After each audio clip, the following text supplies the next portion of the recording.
It's very nice to know that you guys think I look like shit. That feels good. Well, we're honest. I know. In my defense, Jen, I also sexualize you a lot too. So if you balance it out, exactly. Like when I'm like, Jen, you like your cleavage looks awesome today. I'll say shit like that to you when I'm in Austin. Now I'm saying it looks like Joe hit you. But if you average out the statements I've made, they're kind of like neutral +3. In terms He's still of an ally. Yeah, that's true. Yeah, I do think of you every time I put on that green shirt. I'm like, this is the boob shirt that Andrew really appreciates. Heaton's a big fan. Heaton's suddenly more amenable to socialism when Jen wears that shirt. This is what happened to Argentina. This was the entire Peronist regime. Well, this is why I wanted to do an audio only podcast, boys, so that I could look bad. How's that working out? as we parade you in front of the bloodthirsty masses as you were playing hurt. Actually, Jen, you look fine now. When you came on, you looked you looked tired. Just in terms of facial expression, not in terms of bags or anything like that. You looked like you'd been not sleeping very well, but you look fine. So we should put it up on YouTube.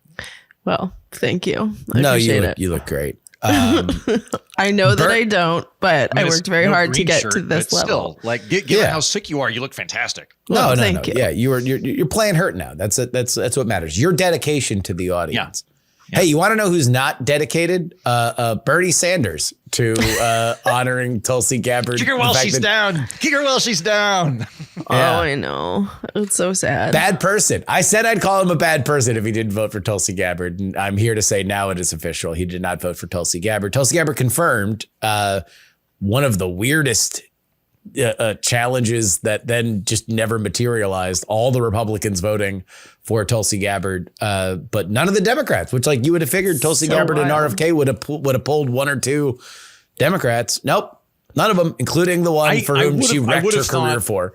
Yeah, I was about to say, I would have thought she would have pulled the one Democrat that she scuttled her career for because she thought he was so horribly mistreated by the DNC, and she had been his vice presidential candidate in California where you're required to fight. Like, that one surprised. I think I used to think Bernie Sanders was the social democrat version of Ron Paul, like they were occupying the same space. And I now think the whole, like, I'm an independent thing in his case is I am a very, very, very special Democrat. That's what he means by it. But he's a special reliably endorse the president. He's a team player when it comes to the elections, and he's a team player on appointments. On votes. So. Yeah. It's unfortunate. Yeah. It's just like she committed the ultimate sin against the Democrats, which is that she's not a Democrat anymore.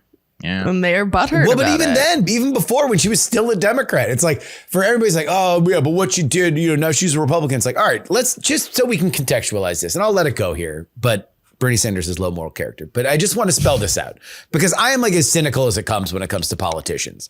But I genuinely believe that Tulsi Gabbard believed in Bernie Sanders so much that she wrecked her career. And let's understand what that sacrifice meant. She was the vice chair of the DNC, which meant she was being groomed for bigger and better things within that system. They very much believed in her as somebody that could get in front of the camera and represent the Democratic Party to the wider world. She scuttled that in a world where everybody in both parties in that moment in 2016 believed that we were heading into a 2-term Hillary Clinton presidency where she would have all the levers of power. And she decided to piss off the Clintons, Hillary Clinton, in the moment of her inauguration, when it would hurt the most, because she believed in Bernie Sanders that much. Like, that is, I am as cynical. Every political move that ever happens, I usually just ascribe to, this is about power, this is about money, this is about the love of party and furthering it.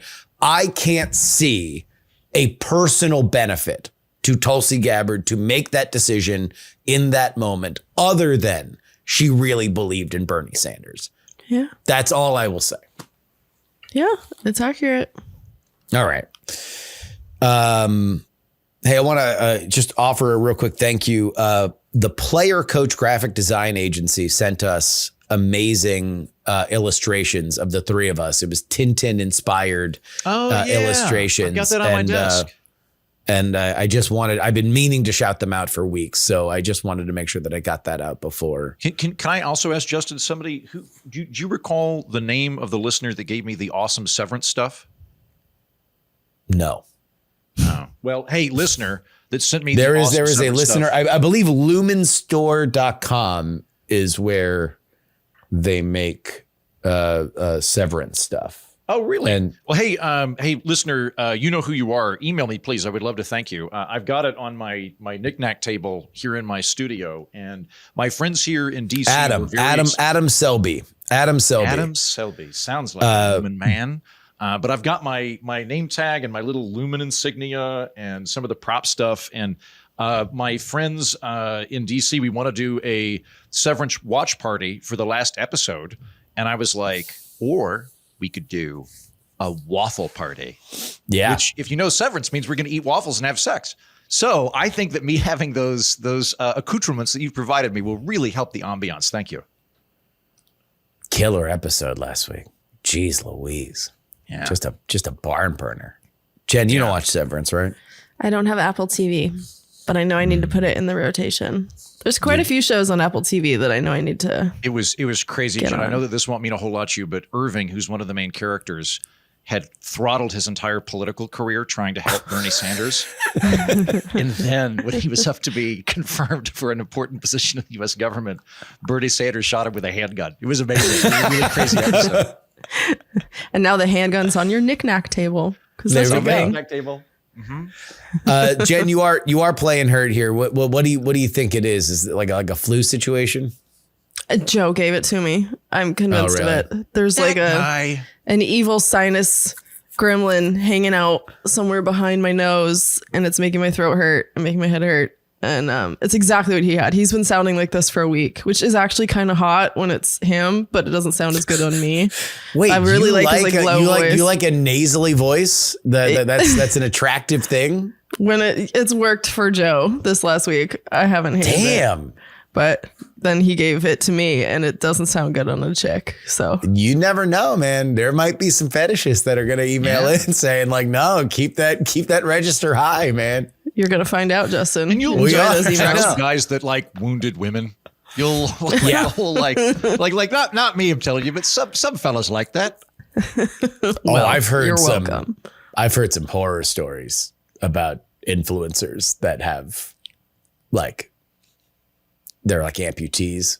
The messages they get, Jesus. Paul McCartney is a sicko. He's he needs to hold back. He's an amputee? No, he was married to an amputee for a while until she passed away. Yeah. I did not know that. Sad story. Mm-hmm. And then he was in the Beatles. Yep. From Austin, Texas, I'm Justin Robert Young, also from a different place, quarantined in Austin, Texas. I'm Jen Briney. And from Washington, D.C. I'm Andrew Heaton in robust health. And we're not wrong on this rubbing it in. So rude. On this edition of the program, we're going to talk about Nancy Mace's speech on the House floor and the AI death clock that will tell you when and how you will die on this earthly plane, along with your emails. In the bonus episode, we are going to talk about the idea of a constitutional crisis and whether or not we are in one. So if you would like Trump-specific conversation, it is beyond the paywall this week. But are there any Trump thoughts, any things that we are not going to cover that we want to get out of the way up top here, gang? I think it will. My thoughts will fall under the purview of the bonus topic. Okay. Yeah. I think I can cover it under that. And I don't, I'll tell you this much. I don't want to give it to the audio barnacles who aren't paying for it. Listeners, this is going to be pure goddamn gold. And those of you who are supporting the program, you are going to get my VIP first class status here. I'm not going to share it with the peons. To be totally honest, I have no idea even what the people want when it comes to Trump content, because everything's moving so fast that and so much of it is speculative that it's like, well, all right, do you want a preview? Do you want an instant reaction? And then some people are just like catching up. Like it's like a Netflix series. Like they're just starting. They're on episode 2 and I'm already on episode 10. And so like we had friends over for the Super Bowl and they're like, hey, what about Elon doing the Hitler salute? And I was like, oh my God, that's like so long ago. Dipshit. Now we've moved on to like bombing Greenland with Gaussian missiles, idiot. Yeah, so I don't know, but I mean, I just want to throw it out there. Okay, we can move on here. Let's talk about Nancy Mace. Representative Mace delivered an hour-long House floor speech Monday accusing her ex-fiance of physical abuse and non-consensual recordings of intimate acts. She also alleged that he and business associates engaged in sexual misconduct and exploitation. Mace said she spoke out after her state's top prosecutor, a potential 2026 gubernatorial rival in the Republican primary, failed to act on evidence that she provided. In November 2023, Mace said that she discovered evidence of heinous crimes against women, including rape and non-consensual recordings of women and minors in her district. Among the 4 men accused is Charlton businessman Patrick Bryant, her former fiance and 2022 campaign supporter. Bryant has denied all allegations. The state police opened an investigation in December of 2023 into claims of assault, harassment, and voyeurism. Mace is a Citadel graduate and former state representative. She made history in 2020 as South Carolina's first Republican congresswoman.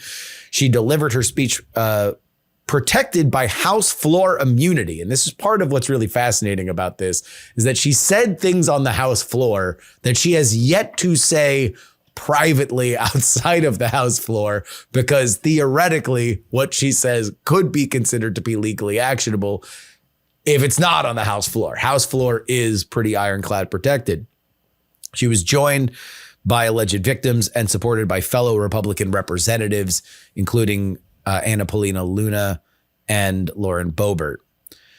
A Trump ally, despite past criticism, Mace is considering a 2026 gubernatorial run. And after her speech, she told reporters simply, "I'm at peace."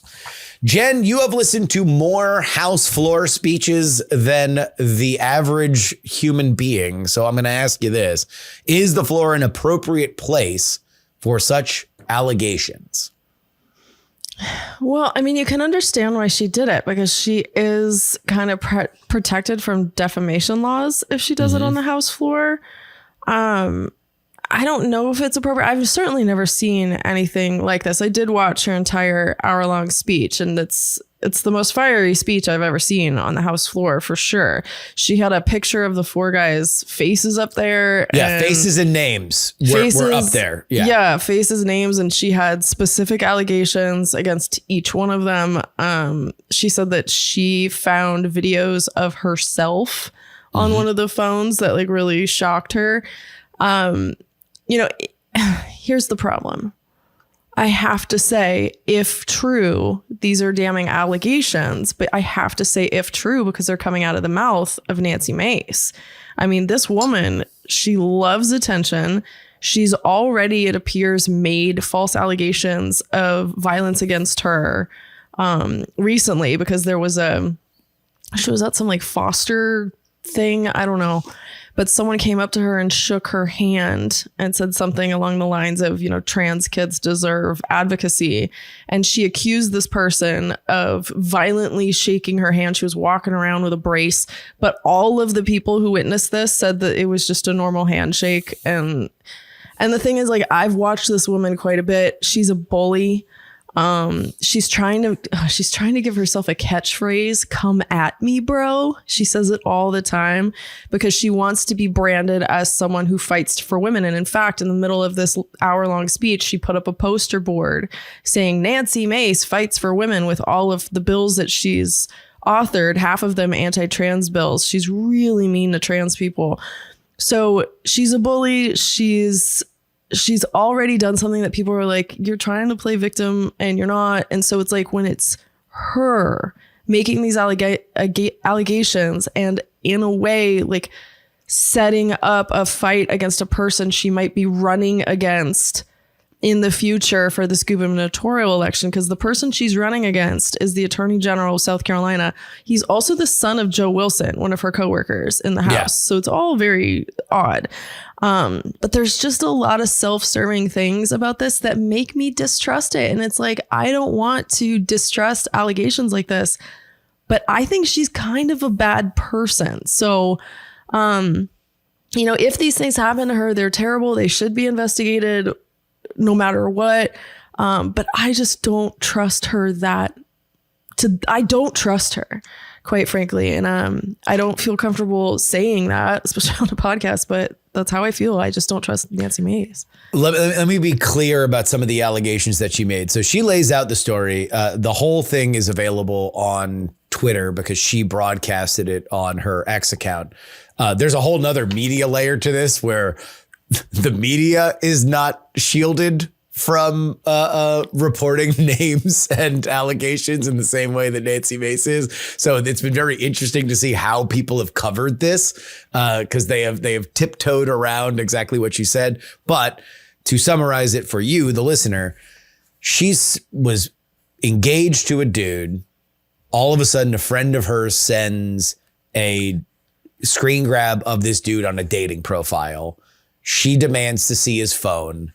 He gives her the phone. She says she finds on the phone a app, I'm assuming for a webcam, because she holds up a webcam, and that the cloud storage on that webcam, which was at one of his business partners' homes, has videos of them having sex with women, theoretically, without their knowledge. She is assuming that it was without their knowledge. And she assumes that because she found a video of herself having sex with her then fiance, and she certainly did not consent to anything. She says she finds pictures and videos of people that are underage and some of the daughters, and that it is a cabal of these 4 business partners that are bringing women to this home and taking advantage of them.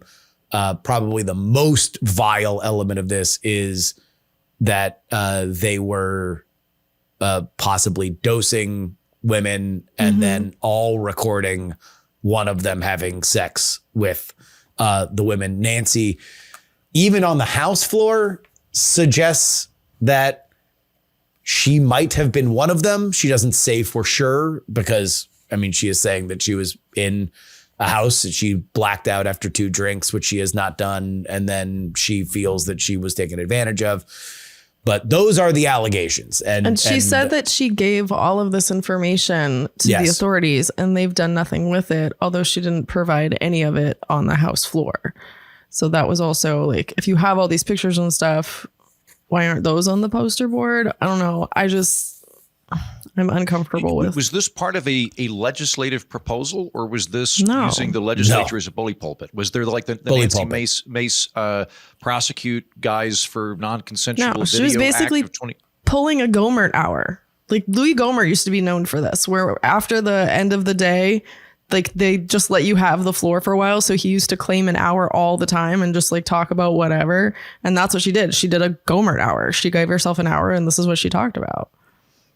Heaton, is the fact that one of the targets in this is not just the 4 men, but also the attorney general for which she is slated to run against for the governorship. Does that complicate this in your mind? It does, but that's tertiary to me to a couple of other points that come up. When we're talking about what Congress should be allowed to do, whether it's legally or culturally, whenever you're coming up with rules and privileges that we are going to bestow upon some particular class of people, the first thing you should always ask is, how can this be abused by a bad actor? How can this be legally within the confines of the law taken against the spirit of the rule to help somebody that is misusing it? Now, I don't know nearly as much about Nancy Mace. I think I've seen her on Bill Maher. And I went on a couple of double dates with her back in the 90s. All right. And I'm joking about that, but I'm joking about that. But I've literally just seen her on Bill Maher. I've just seen her on Bill Maher. I don't know much about her. I defer to Jen on that, Jen being our congressional expert. So not knowing a whole lot about her, these are my initial thoughts are, do I think that members of Congress should have the ability to impugn civilians or non-congressional members in a kind of public court of law with total impunity.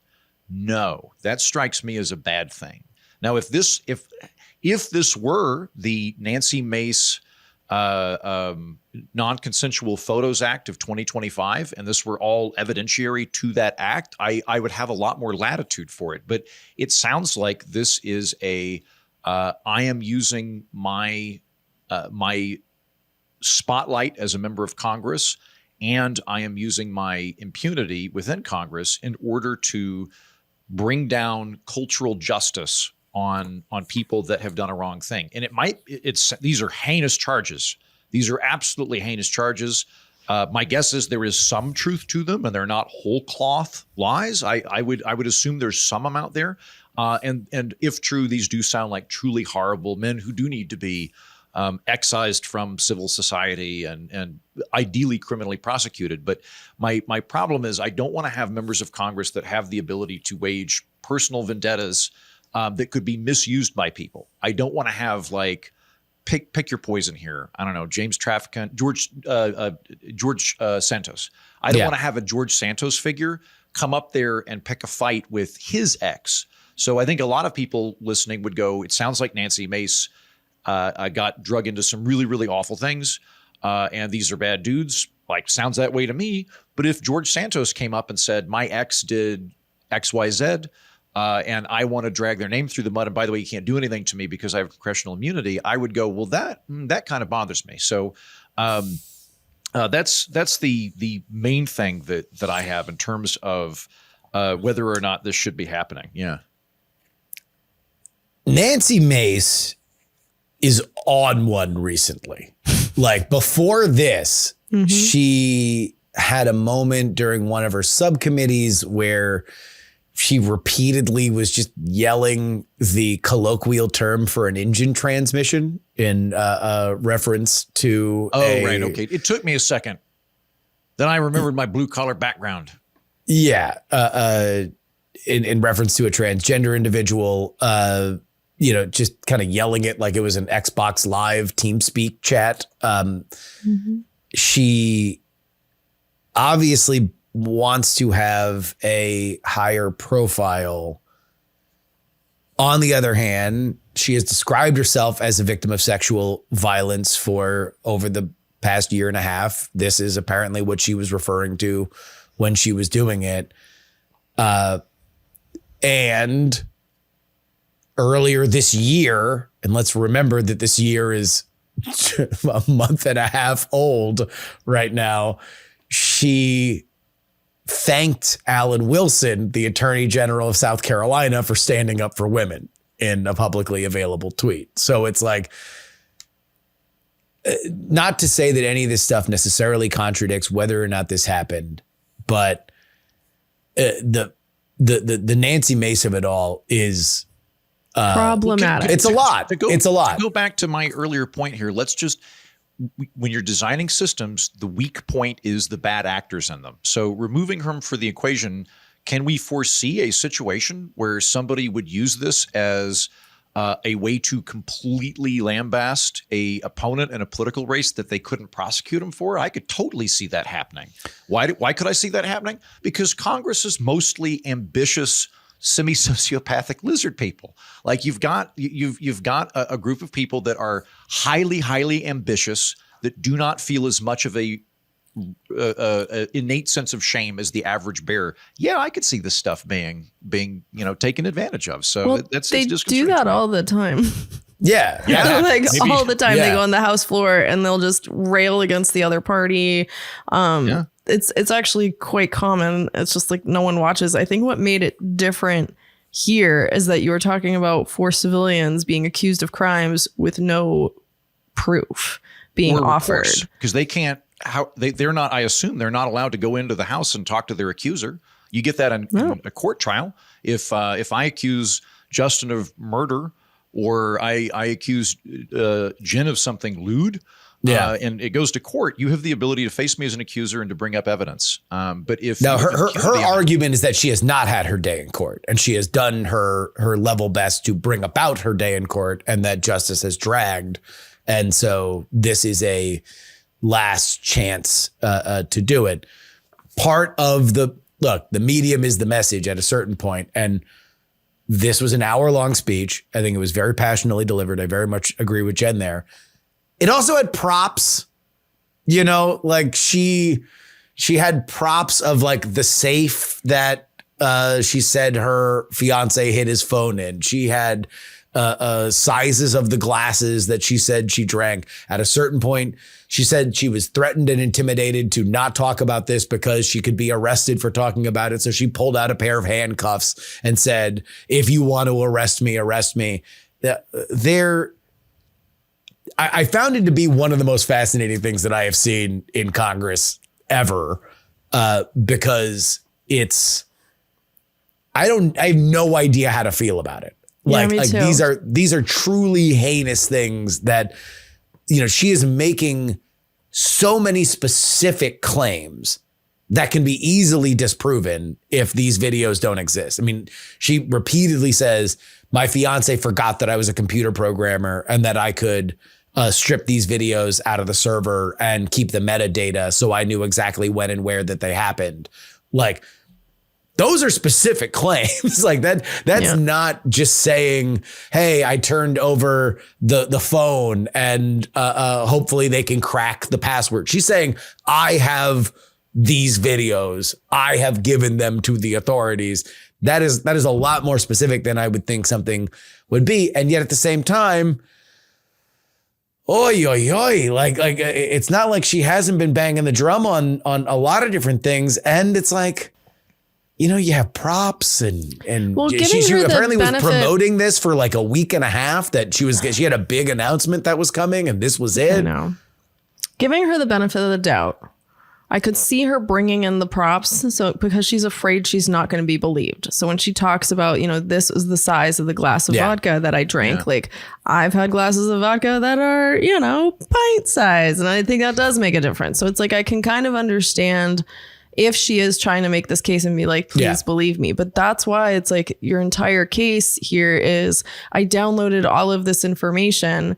She didn't provide any of it. And it does fit into a pattern with her that I've been watching now for over a year, where she's trying to be this warrior for women. Like, this is what she wants to run on. This is who she wants to be. And so that's why it's just like, this fits in her pattern of attention seeking. And because of the handshake incident, I think that we do have reason to suspect that she would play victim when she's not, because there were a lot of people in that room and no one backs her up on her story. So I hate to be that cynical, but this woman, she's problematic. What is the outcome that she was agitating for? Not in terms of us crystal balling her political machinations, but in terms of the stated goal of the speech. She wants the Attorney General of South Carolina to like move forward with whatever case she thinks he has. So this wasn't an attempt to just do, using a good faith argument here. Yeah. It wasn't just her trying to culturally excise these guys. It was to ultimately bring pressure down on criminal justice forces. Well, it is also to excise these guys, because she said that that's what she wants to do, that like, you will never be able to hide from this now because I'm exposing you. Like, there is that aspect to it. And we also have to keep in mind the Attorney General that she is pushing is the person that she would probably be running against in this upcoming election. Like, that gives me the ick. She makes very clear at the beginning that I believe, this is not verbatim, it's close, that the bridge I am burning will light the way forward. It was very like, I am bringing justice. I am bringing the righteous hammer of justice down on these four men who she's are like predatory. quoting the Bible. And Can I just, I didn't watch the whole video. I did watch the first 10 minutes and I tuned it off to go prepare for the bonus episode that we were the bonus portion of this feature that we will only be giving to paid Patreon subscribers. And I did not tune out the heinous sexual acts that she describes because I didn't get there. And the reason I didn't get there is being a kid from the great state of Oklahoma. I grew up with members of the legislature that would go, I'll tell you when I decided to run for office. I didn't want to run for office. I'm not a politician. I'm just a fisherman who loves baseball and my wife. And I didn't want to run for office, but I prayed to Jesus as I do every night. And Jesus said, I want you to run for ombudsman of the Guthrie County Municipal Association Chamber of Commerce. And it becomes this and I'm like, at some point I go, okay, if God exists, I don't think he's that focused on your specific political trajectory. You don't think Jesus is down ballot? Jesus isn't. He's not rooting out the down ballot options. I mean, I've literally spoken to multiple politicians who are like, "Yes, I'm running for mayor because Almighty God told me I need to run for mayor." Like you were voting for God's will when you vote for me, and I've got enough of that in my early life that I go, "Oh, it's one of these. Okay, I'm moving on. Thank you." And are you saying that because she was covered in crosses? She had one hanging from her ear and one from her neck, and because she had about 7 minutes of that kind of preparatory religiosity to it. And you guys know me. I'm a pluralist. I'm all for people doing their own thing, but I don't like religiosity when it comes into the legislature. And so that kind of I started to tune out at that point where I'm like, this is a lot of religious throat clearing for old Heaton here. I was very specifically wired in on exactly what she was going to say in terms of the things that she could be sued for, because the thing that attracted me to this was all the media coverage, which was like, Nancy Mace said a thing. Boy, was it wild. We don't know what we can print about it, but she named names anyway. And so I just had to hunt it down and see it because I was like, well, I want to know how specific. And she got specific. Again, it's like Jen's point is valid that she did not show pictures. But to be fair, that would have been the only thing that she would do other than, she named times, dates, places, locations, down to the room of the house that she says this stuff happened in. Like, she was very specific on these instances. At the same time, it was extraordinarily hyperbolic, which is one of those things that's hard to cut through. It's hard to say like, okay, well, somebody who's making a big production of this, these are very serious charges, but this is how do you deal with it? Me. So you've got immunity to say whatever you want. Like, you can't be sued for libel if you're on the foot. So like now, if I'm like Justin killed a man and Jen jacked off a horse in college, I could be sued for libel if I do that. But if I did it in Congress, it'd be fine. You couldn't sue me? Well, technically libel is written, slander is spoken. So we would be suing you for slander and not libel. But although it all goes on the congressional record. Yeah. So it is all written. Yeah, I just think that it is protected. It is protected when it is said on the House. I think when you're going onto the floor of the House to say, I have all this evidence, I've downloaded it, I personally have it, I have personally given it to the Attorney General, and then you provide none of it either on the floor or to the media who is sitting there waiting, like the media would like to verify some of this, and she's not giving the actual information that would verify any of it. At this point in time, we're just listening to her words, and she says she has evidence that she hasn't turned over. I would wonder, devil's advocate here, I would wonder whether or not her disseminating that information would have any ramifications on a future criminal case if it is put out there before it was dealt with, through the proper channels. But maybe I have no idea. Yeah. I don't want to be like a traitor to my gender here, because I do want to believe women when they make these accusations, because if she went through this, it is truly terrible. Like, I put myself in her shoes. If I pulled out a cell phone and saw video of myself that I didn't know was being taken, like, that's really scary. She thinks she was drugged and possibly raped. Like, that's really, really scary stuff. But I think that's why the onus is unfortunately on her to back it up with something. And I think that's why both in Congress and in the media, everybody kind of was like, we have no idea how to handle it, which immediately was my green flag for, okay, I need to force Heaton and Jen to talk about it on the record. And I think it has a lot to do with the Nancy Mace of it, right? Like if this was an allegation made by Tulsi Gabbard, someone that I have witnessed for years and years and years act with integrity, like as we've talked about even earlier on the show, I'd be taking this a lot more seriously. Nancy Mace, though, has cried wolf before. So, it is her specific. Like I'd say, I'm watching the brand she's trying to build, the don't, come at me, bro stuff. Like she's branding herself as kind of a man hater. And this goes along with the brand. It's just, I just don't trust her. And but also it doesn't make that not real. Yeah. But if it's real and also, you have it, like that's how it worked in Me Too, right? Like they went to the media and they provided the evidence that they had. Like she can do that now. And like maybe she will. And I would suggest that she do that because at this point, the words of Nancy Mace. Well, I think that the next step that would be very helpful would be for the district attorney in South Carolina to say why they have or have not pursued this.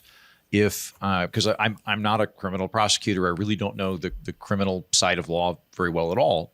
If the criminal prosecutor were to stand up and go, this is the evidence that she provided us, and it is insufficient for us to make a conviction. And like if they were to come up and say that, alternately, if they just don't say anything, that would be suspicious. Well, he did say something. He said that they're doing the investigation, and when you look at this timeline, they've only had about a year, and sometimes these investigations take a while. So there's also that where it's like they're in the middle of the investigation. Is she jumping the gun here? Like, why is she doing this now?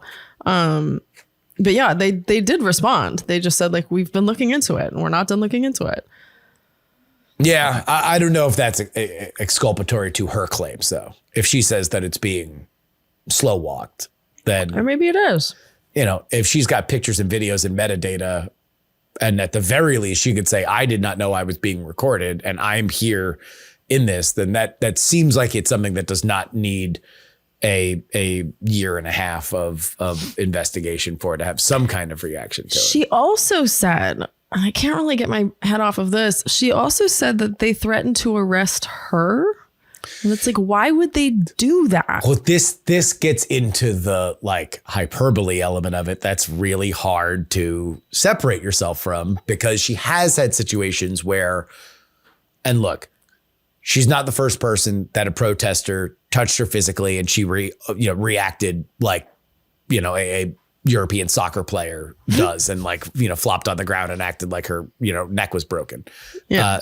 That's happened on both sides of the aisle a lot, right? People don't like protesters coming up next to them and getting in their physical space. I can understand that it's probably scary to have something like that happen where somebody gets really close to you and you realize that they have an agenda against you. I can understand where that's scary, but still, like, you wonder when she's like, oh, they told me they would arrest me. It's like, did they tell you they would arrest you for reporting it? Or did they tell you they would arrest you if you kept making the same claims or if you didn't hang up or leave or whatever? Like, I don't know. And that's what's icky about all of it is that especially when you overlay a Southern gubernatorial race on top of it, it only gets more and more tricky. Like I've seen her bad behavior in Congress. So it makes me wonder what was her behavior in these offices that aren't on camera. Like what was she doing? Because I've seen her be truly crazy in these hearings. If we're going to get even further down the rabbit hole, she does not have a tremendous reputation on Capitol Hill as being a great boss. She is somebody that has had, I think actually one of her ex-staffers ran against her in this most recent race because she didn't like her old boss that much. I'll have to double check that. Heaton? Justin, we've heard from Jen, which I very much appreciate. Jen, you are the expert on Congress here. Justin, do you think this woman is lying? What do you read on Nancy Mace? Totally fictitious world where Justin's reading into things that he doesn't know, not legally actionable. Fantasy world. I think that her husband or her fiance was a creep. I think that him and his buddies probably did have a peep camera, and that dude was catting around with the wrong woman. And all of a sudden she knew how to strip videos out of a cloud server, which are insecure, especially on a lot of those nanny cams. And she found a bunch of, boys being boys dirt. Now, did they actually rape anybody?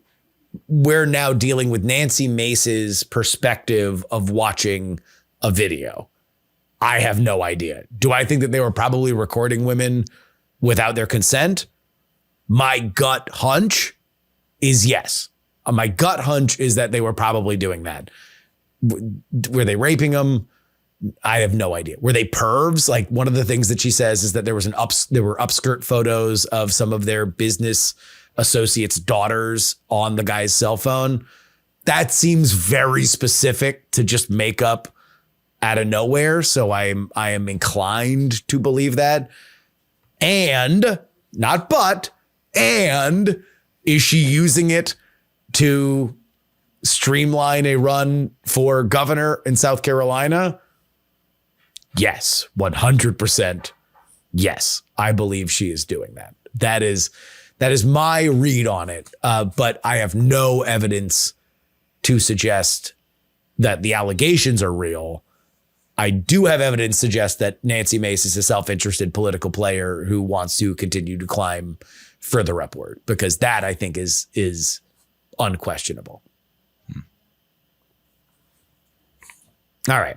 Patreon.com/we're-not-wrong. This week, we will be talking about the constitutional crisis, should it indeed exist. You can head on over there, if you're like, man, but you didn't talk about Trump. Guess what? We are. For the paying audience. Pay for Trump talk. Instead, we're going to talk about death. If you could find out exactly how and when you'll die, would you want to know? A new AI website called Death Clock claims to predict your death date and cause based on factors like age, weight, and lifestyle habits. The site analyzes your information and generates a tombstone with your predicted fate. While the site includes a for entertainment only disclaimer, it does offer practical help tips like exercise 30 minutes daily, avoid smoking and alcohol, and maintain social connections to prevent loneliness and health related issues. I did it. So I'm going to read to you guys right now that I'm going to live until I am 80 years, 3 months, and 20 days old.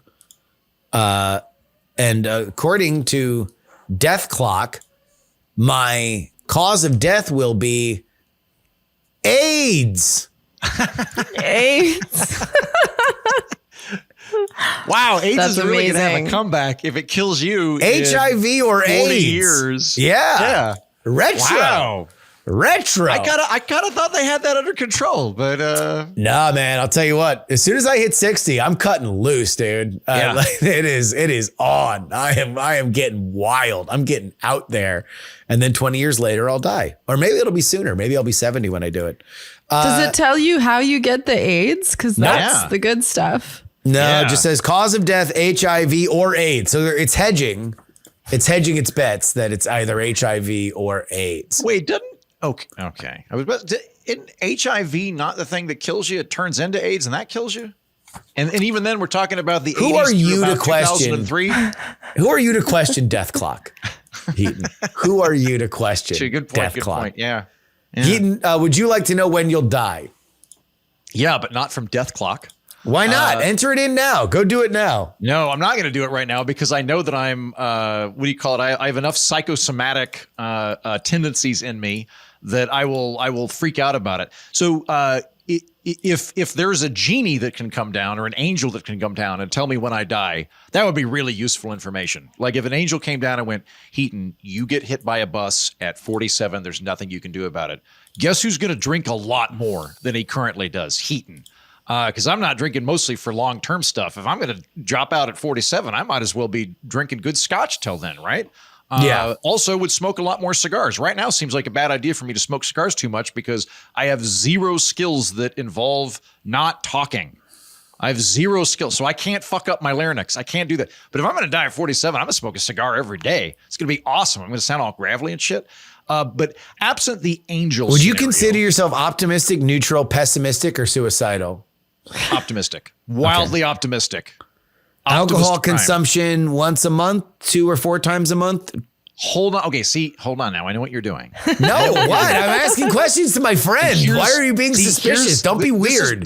This is my thing. If you had a really like if you know what, if you had an actual actuarial accountant develop an algorithm with all the shit they've got, and you could play around with it, where you sit down and the actuarial accountant goes, all right, based on all of the data, based on how much you sleep, the amount of carrots you eat, how often you drink, whether you're married or not, all these things, we think that you, Heaton, are going to die at 78, something like that, right? Yeah. And then if you could play around with it, and I go, what if I eat 1 carrot per day Sure. from now on? And they go, oh, actually, they're 83. I'd be like, shit, that's great, right? But what I don't want to play with is a machine that's just looking at mostly overall average societal statistics, and then kind of plugs me into it, because that's just going to make me feel weird. Okay. So no, I You don't want to know, because I've looked it up. You don't want to know. Okay, good. I want to know if it's actually like granular and complex. And It's death-clock.org. What else do you need to know? That you die by AIDS at 80. That I don't want that one to be the prediction. I have good news for you. Mm-hmm. There's 11 years you have of honoring the anniversary of your posthumous friend Justin Robert Young, because you're going to live to 91. You're going to live to 91. Do you want to know how you die? According to death-clock.org. Yeah. Thank you. Yeah. Respiratory disease. The cigars do get me. Yeah. Well, no, At scars are mouth cancer. It's not. Kind of feel like I win. Like if I die 91? from respiratory disease at 91, you guys don't win. Cancer. I win. I just did mine. And I live to be 114 years old. What the fuck? Really? Yeah. And that's when cancer gets me. Damn. We all knew it was going to be cancer, but apparently I'm really good at managing my cancer. So, yeah. You know what a mort is? Because I think I've been trying to get somebody on the political orphanage to talk to me about this, because I'm fascinated by it. Do you know what a mort is? No. I mean, that's dead in other languages. No, you're right. It's the same root, right? So it's my understanding that actuarial accountants use morts as a statistical unit in order to calculate the risk of a given activity. So like they'll take skydiving, and they'll calculate like how many skydives are there per year, how many people go skydiving, and how many people die from skydiving. So theoretically, let's say that 100,000 people skydive every year and 1 person will die in a skydiving accident. They'll calculate that out, and they'll go, okay, if we're coming up with the risk for this, skydiving is like 14 morts. Like you got 14 out of 100,000, something like that. I'm going to be off my numbers here, but you got 14 out of 100,000, right?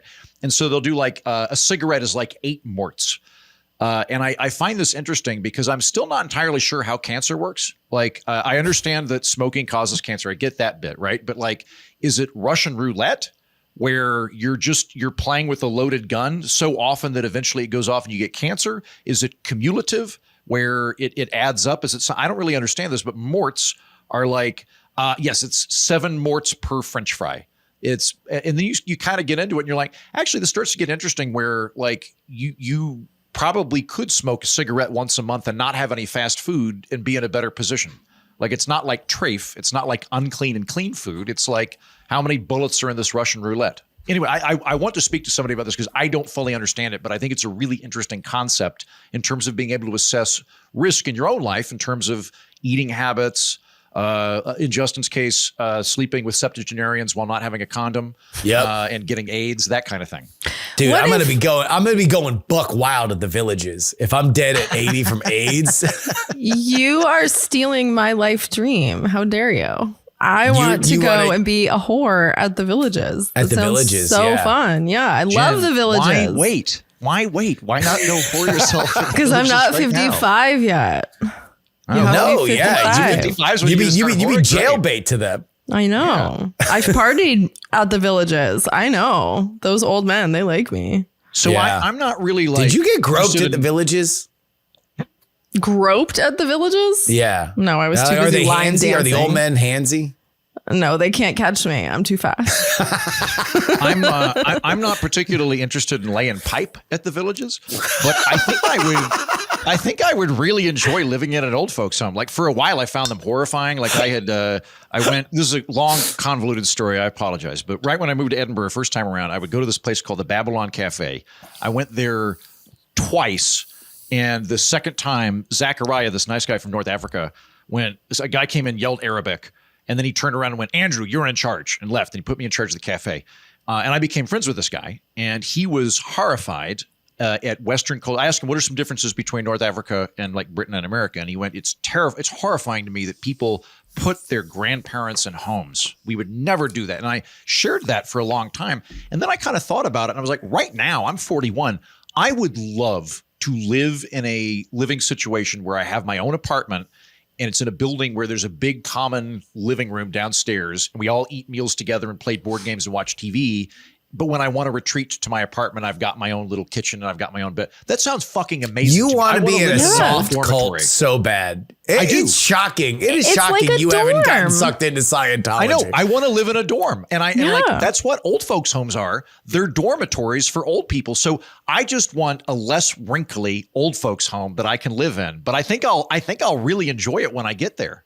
Oh, I'm going to love it. Like when I move into the Villages at 55, I'm stoked that I'm going to get to live there for 59 years. Yeah. Exactly. Great. Now that you know you're living to 114.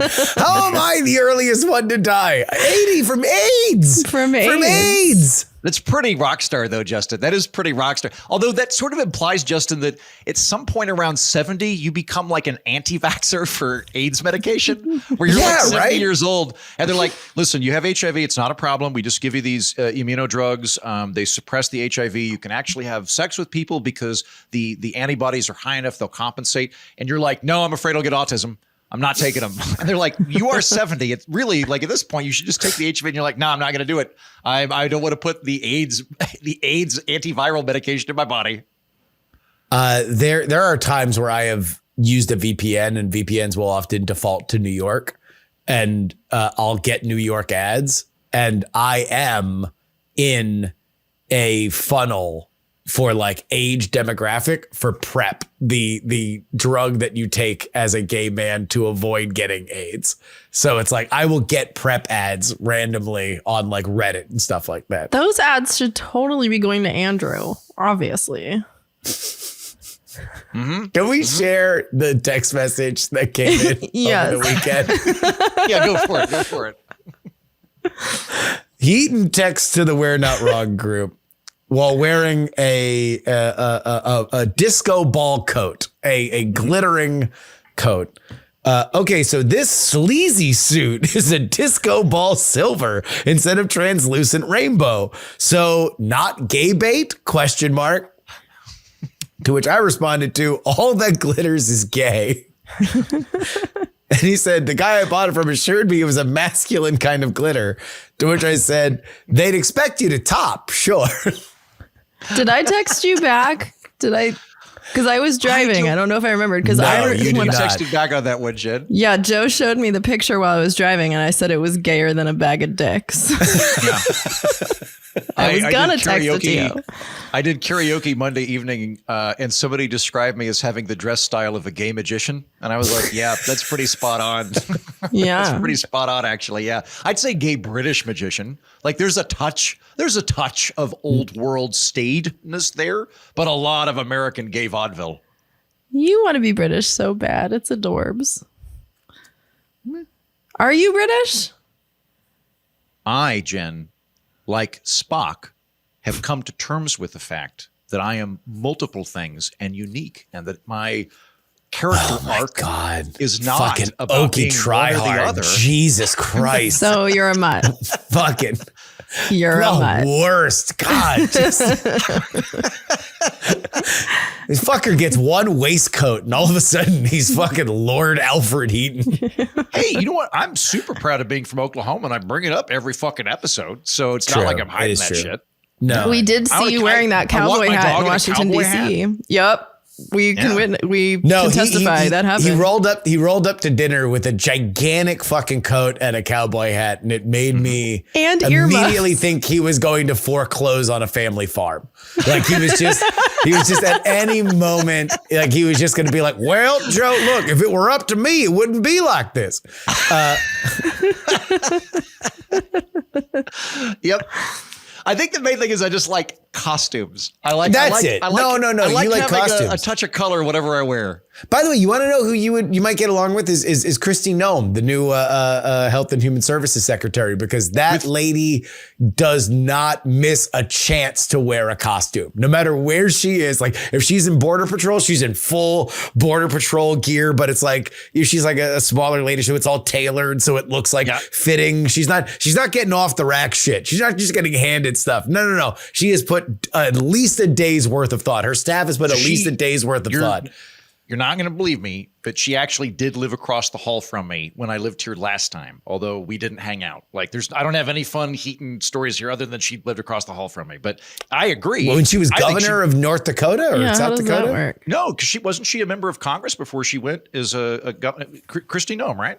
Yeah, let me wait. When are we talking about this? Oh, the last time you lived in back. This is like 2010.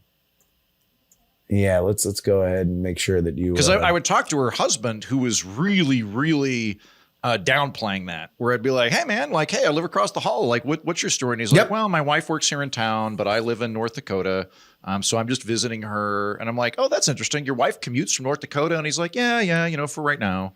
And it's like 2011 to 2019. Actually, 2007 to 2019. Wow, she was that's in a long time. Yeah. She never showed up on my radar. Kristi Noem Noem. Nom. Not me. Now also being joined by Corey Lewandowski at Health and Human Services. He was just appointed yesterday. Publicly reported in many outlets that they are having the least concealed affair of all time. Corey Lewandowski, as I recall, is he the guy I'm thinking of that was kind of the sleazy media guy from Trump back in 2016? Yep. The guy who ran his campaign initially and then got fired for goon-handing a Breitbart reporter? Yep. Yeah, if that's who I'm thinking of. Yep. I'm trying to think of how much. Can we cut something if it turns out to be libel? Can we cut something? I mean, look, in this episode, again, slander, not libel because we're saying it. But I heard that he was disinvited from Fox prior to being in the Trump campaign because he was considered a sexual liability. And this is pre-Me Too, by the way. Yeah. This is before Me Too happened at Fox. And they were like, he can't come here anymore. At Fox. He apparently was with Hope Hicks. That was reported in a book that she's a hottie. Yeah. Look, say whatever you will about Corey Lewandowski. He's apparently a stick man. Dude is getting around. Do you know that this death clock counts down? Yes. Like I'm just watching my life go by as I listen to these dumb stories. And here's the thing that'll make you feel weird. All three of us listening to this have a give or take 2,000 weeks left of life. 2,000 weeks. That's all we got. 2,000 more weeks. The average human has about 4,000 weeks. We are all in our 40s. So that means about 2,000. I kind of thought about making like a big, not chart is not what I'm looking for, but like making a thing I could hang on the back of my door that just had like a little checkbox for every week. And then checking it once a week, just to kind of think about like, when I think about it was too morbid even for me. Well, yeah, I was going to say, when I think about Heaton, I think about somebody who really needs to focus on the dark future more.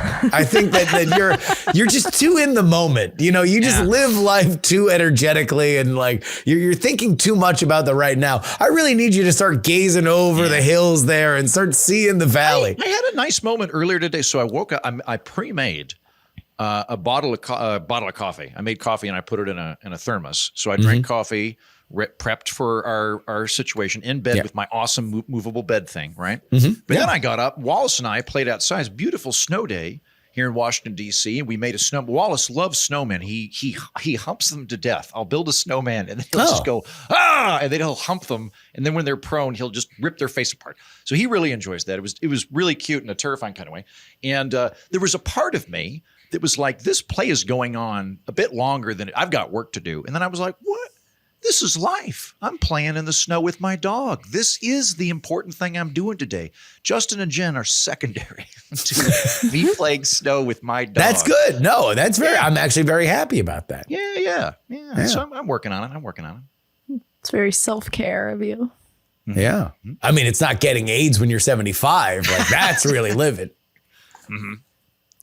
We're not wrong pod at gmail.com. AIDS! We're not wrong pod at gmail.com.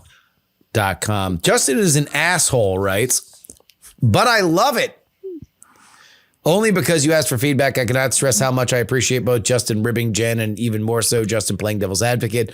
I find myself disagreeing with Jen's opinions often, so it's great having Justin there to voice the other side, not just because Justin quote unquote corrects Jen or shows the other side, but because I get to hear Jen's response.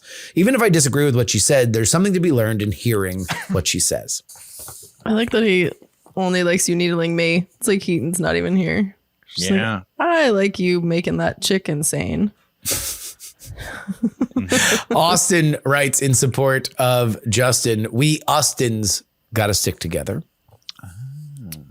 Fuck Heaton's NFL picks, writes. First and foremost, as a lifelong Eagles fan, after Heaton said he had to go with KC, I rage unsubscribed from the political orphanage just out of spite, only to immediately resubscribe.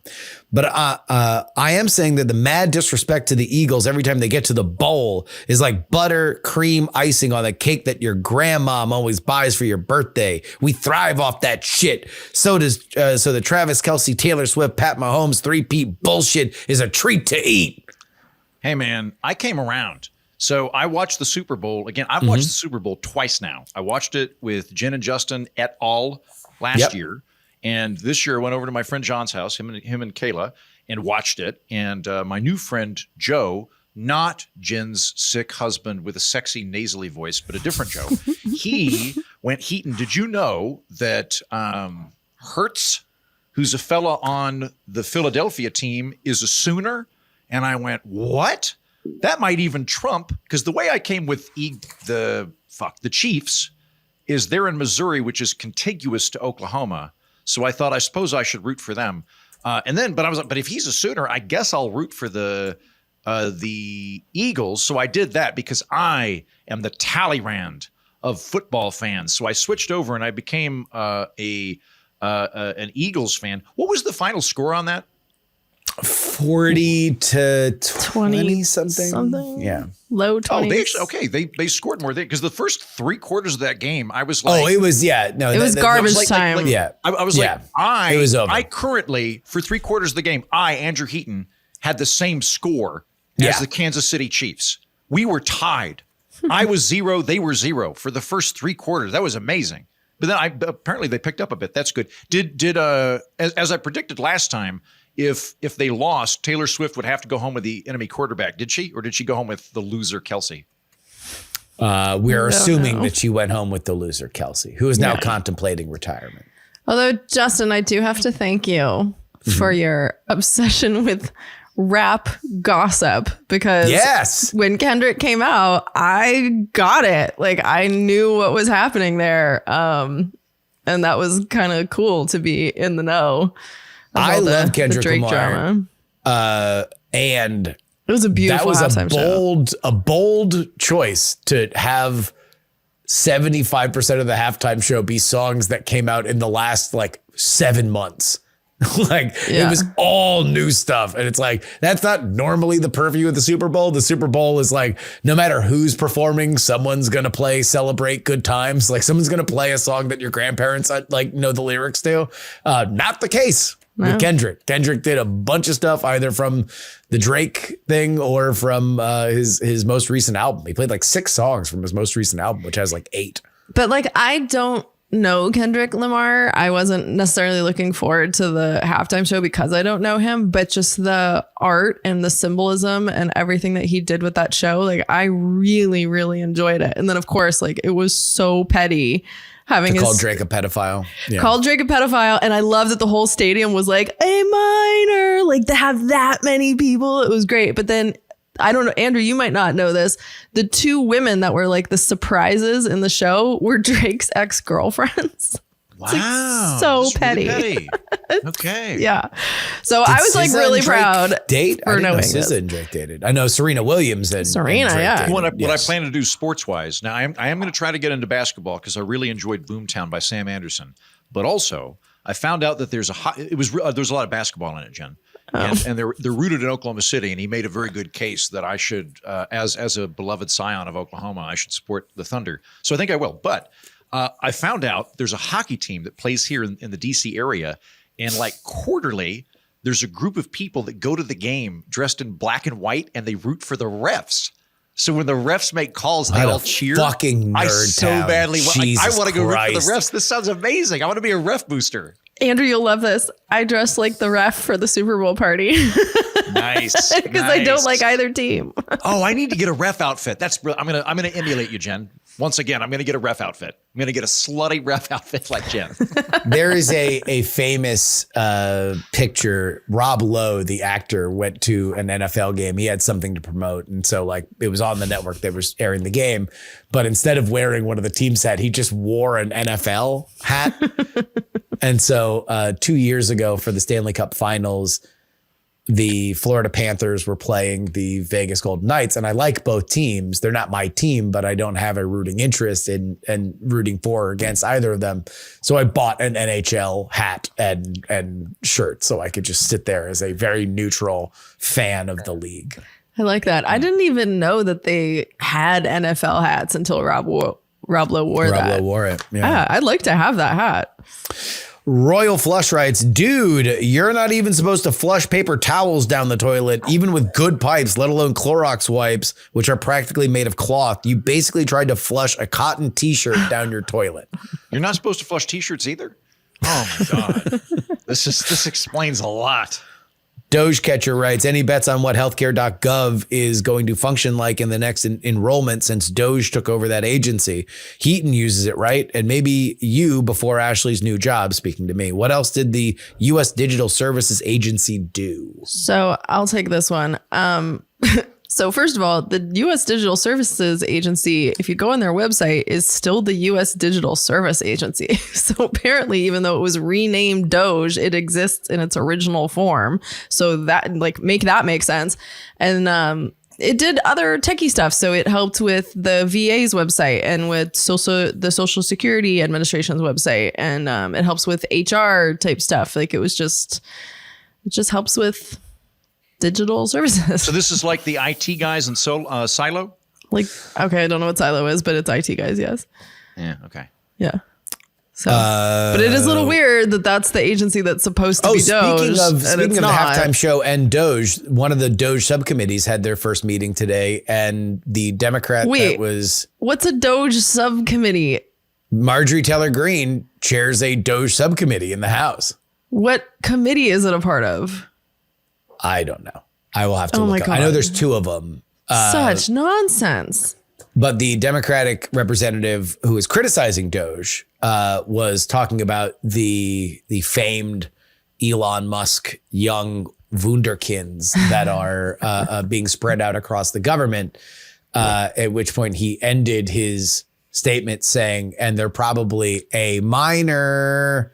At which point Drake won the beef. Like it became so fucking uncool that Drake won the beef. Stunning reversal. Congress. What can the government do? Anything it sets its mind to, right? I mean, legally, the government can and can't do a lot of things, but that has never stopped people who are working within the government from pushing the boundaries to get where we are now. The 10th Amendment has been completely trampled by the Commerce Clause in order to expand the government beyond what it legally and constitutionally should be doing. So I guess it doesn't really matter what Doge can or can't do. People will do things and other people will either go along with it or not.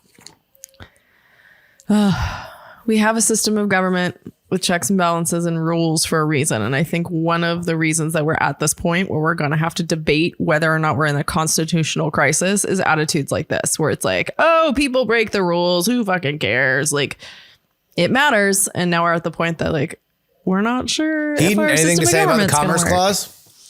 Yeah. Well, my read on the listener is not that rules don't matter, but that the government has been systematically breaking the rules for so long that the government has made the rules not matter. That's my read on it. I mean, the Commerce Clause has been massively abused. And there are things like that where the checks and balances that were originally put in have been abrogated in order to fulfill some particular governmental fantasy.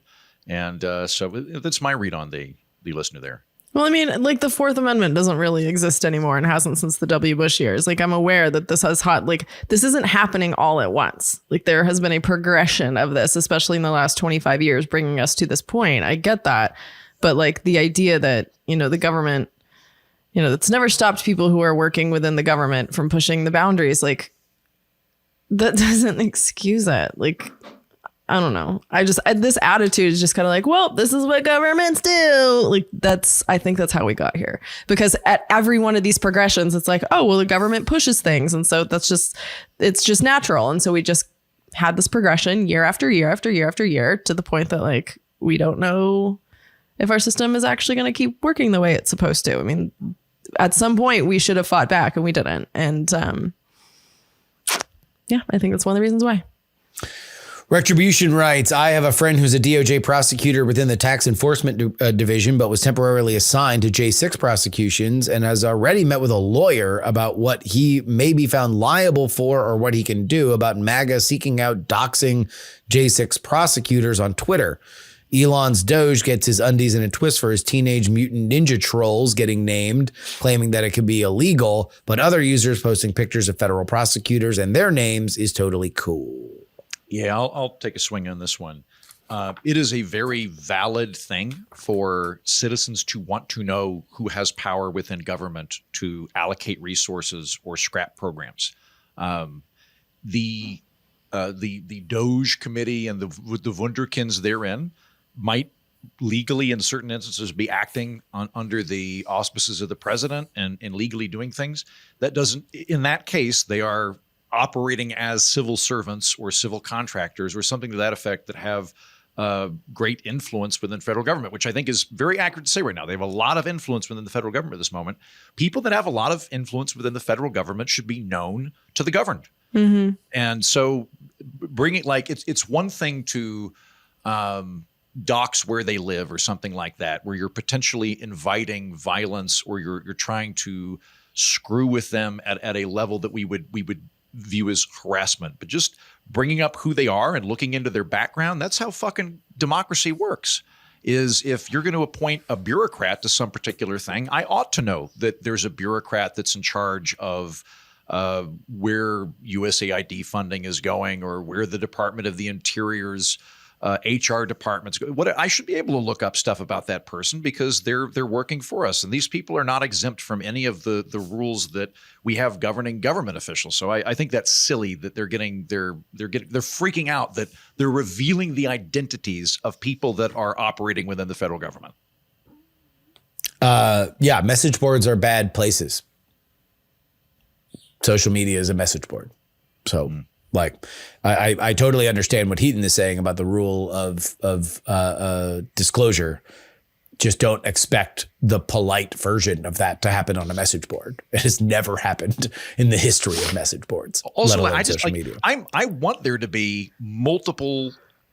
I want there to be a concerted effort to make the federal government efficient in the executive branch and the legislative branch. I want that to exist. But I don't want there to be like a secret cabal doing it. That does not sound good to me at all. Having like these folks, we're just not going to reveal who any of them are, but trust us, they're good. Fuck you. I don't trust the government, and I don't trust people that get hired by the government to fix the government. Fuck off. Reveal your identity, assholes. Yeah, I don't know if the Doge people are being kept secret per se. The conversation is more around doxing of like, where do they live and identifying elements of like their past or whatever that would encourage harassment. I think like that's more the line that is being drawn.